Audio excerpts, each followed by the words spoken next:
Este auto costó menos de $15 en arreglar, pero esa decisión le costó la reputación a toda una marca. ¿Cómo algo tan pequeño encendió el mayor escándalo automotriz de su tiempo? En los albores de la década de 1970, el panorama automotriz estadounidense enfrentaba una transformación radical. La crisis del petróleo y la creciente popularidad de los vehículos importados, pequeños y eficientes, desafiaban el dominio de los gigantes de Detroit. Ford Motor Company, bajo la dirección de Lee Iacocca, buscaba una respuesta contundente. La visión era clara: un automóvil compacto, económico y atractivo que pudiera competir directamente con los modelos japoneses y europeos. Así nació el Ford Pinto, concebido para ser un vehículo que pesara menos de 2.000 libras y costara menos de $2.000. La ambición era enorme y el tiempo de desarrollo extraordinariamente corto. El proceso de diseño y producción del Pinto se comprimió a solo 25 meses, una fracción del tiempo habitual para un automóvil nuevo. Esta prisa, impulsada por la urgencia del mercado, llevó a decisiones críticas que tendrían consecuencias devastadoras. Los ingenieros se vieron obligados a trabajar con plazos ajustados, lo que limitó la flexibilidad en el diseño. Una de las decisiones más controvertidas fue la ubicación del tanque de combustible. Para cumplir con los requisitos de espacio y costo, el tanque se colocó detrás del eje trasero, muy cerca del diferencial y de los pernos que sobresalían. Esta configuración, aunque común en algunos vehículos de la época, presentaba una vulnerabilidad significativa. Las pruebas de choque internas de Ford revelaron esta debilidad.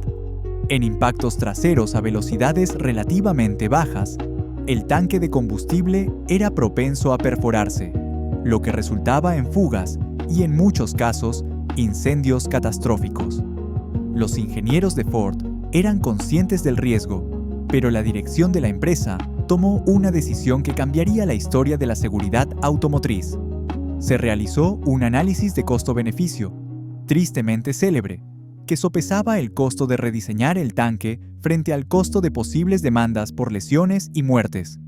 La cifra estimada para rediseñar cada vehículo era de $11, una suma insignificante en el gran esquema de la producción. Sin embargo, la empresa calculó que sería más barato pagar las indemnizaciones por las víctimas que implementar la mejora.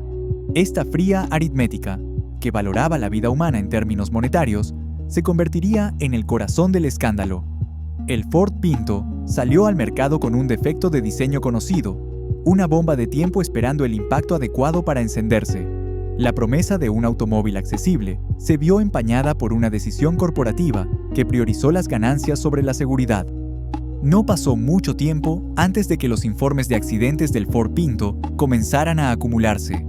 Los patrones eran inquietantemente similares: colisiones traseras, incluso a velocidades moderadas, que resultaban en incendios violentos y a menudo fatales. Lo que al principio parecían incidentes aislados, pronto se reveló como una falla sistémica.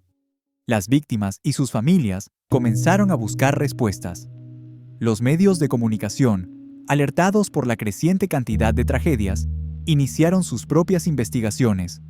El punto de inflexión llegó en 1977, con la publicación del explosivo artículo Pinto Madness en la revista Mother Jones, escrito por Mark Dowie. El artículo expuso la historia completa: las pruebas de choque internas de Ford, el conocimiento de la falla por parte de la empresa y el infame análisis de costo-beneficio. La revelación de que Ford había calculado que era más barato pagar por las muertes y lesiones que arreglar el defecto desató una indignación pública masiva. La reputación de la compañía se desplomó. El escándalo se intensificó con una serie de juicios de alto perfil. Uno de los casos más notorios fue el de Grimshaw contra Ford Motor Company en 1978. En este juicio, un jurado otorgó una indemnización de $125 millones a una víctima gravemente quemada y a la familia de una persona fallecida, una suma sin precedentes en ese momento. Aunque la cantidad fue reducida en apelación, el veredicto envió un mensaje claro: Pero el caso más dramático fue el de Indiana contra Ford Motor Company en 1978, donde Ford fue acusado de homicidio imprudente por la muerte de 3 adolescentes en un accidente de Pinto. Fue la primera vez que una corporación estadounidense fue procesada penalmente por un defecto de diseño en un producto. Aunque Ford fue absuelto, el juicio expuso al mundo la profundidad de la crisis. La presión pública y gubernamental se hizo insostenible.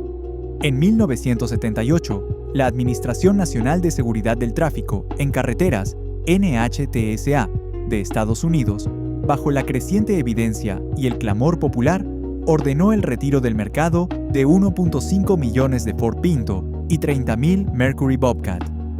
Fue uno de los retiros más grandes y costosos en la historia automotriz hasta ese momento. El retiro, sin embargo, no fue una admisión total de culpa por parte de Ford. La compañía argumentó que los Pintos no eran más peligrosos que otros vehículos de su clase y que los incendios eran el resultado de colisiones extremas. A pesar de sus defensas, el daño a su imagen ya estaba hecho. El Ford Pinto se había convertido en un símbolo de la negligencia corporativa y el desprecio por la seguridad del consumidor. El escándalo del Ford Pinto trascendió las fronteras de Estados Unidos. La revelación de sus fallas de seguridad y la controvertida decisión de Ford de no corregirlas resonaron en todo el mundo. Varios países, alarmados por los riesgos y la falta de acción preventiva, tomaron medidas drásticas. Canadá fue uno de los primeros en reaccionar. Las autoridades de transporte canadienses, tras una revisión exhaustiva de los datos de accidentes y las pruebas de choque, impusieron restricciones significativas a la venta y circulación del Ford Pinto. En algunos casos, se llegó a la prohibición total de su importación y venta, citando preocupaciones directas sobre la seguridad de los ocupantes. En Europa, la situación fue similar. Aunque no hubo una prohibición uniforme en todo el continente, varios países europeos emitieron advertencias severas y endurecieron sus regulaciones de seguridad automotriz. La reputación del Pinto se vio tan comprometida que su presencia en los mercados europeos se redujo drásticamente, llevando a una retirada de facto en muchas naciones. El impacto del caso Pinto fue monumental para la industria automotriz global. Antes de este escándalo, la seguridad de los vehículos era a menudo una consideración secundaria, eclipsada por el diseño, el rendimiento y el costo. El caso Pinto cambió esa percepción de manera irreversible. Se convirtió en un catalizador para una mayor regulación y un escrutinio más estricto de los estándares de seguridad. Las agencias reguladoras de seguridad vial en todo el mundo, como la NHTSA en Estados Unidos, obtuvieron más poder y recursos para investigar defectos y ordenar retiros del mercado. La presión pública y legal obligó a los fabricantes a priorizar la seguridad en cada etapa del diseño y la producción. Las pruebas de choque se volvieron más rigurosas y la ubicación y protección de los tanques de combustible se convirtieron en un punto crítico de diseño. El legado del Ford Pinto es complejo y duradero.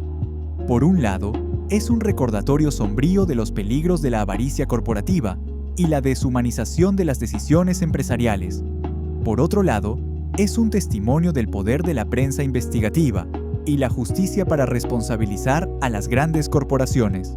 El Ford Pinto, el pequeño automóvil que prometía ser la respuesta de Ford a una nueva era, terminó siendo un símbolo de un error costoso. Su historia es una lección permanente sobre la ética en la ingeniería, la responsabilidad corporativa y la importancia innegociable de la seguridad del consumidor.